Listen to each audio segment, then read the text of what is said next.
কথা ছিল দাফোডের সাথে জিতে হেক্সা জয়ের মিশন শুরু করবে ব্রাজিল, কিন্তু কাজের কাজ তো কিছুই হয়নি। উল্টো বিনি ছাড়া বাকিরা যেন ফ্লপের খাতায় নাম লিখিয়েছেন।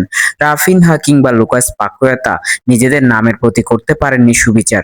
আর সেই সুযোগটাই যেন লুফে নিয়েছে মরক্কো। ম্যাচের মাত্র ২১তম মিনিটে ১১ নম্বর জার্সি পরিহিত সাইবেরির এক অসাধারণ গোল।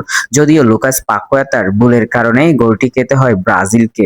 এরপর কিছুক্ষণ না যেতেই ব্রাজিল যদিও ভিনির অসাধারণ গোলে ম্যাচে ফিরেছে, কিন্তু বাকিটা সময় ভালো খেলেও গোল করতে ব্যর্থ হলে শেষ পর্যন্ত ১-১ গোলের ড্র নিয়েই মাঠ ছাড়ে দুদল।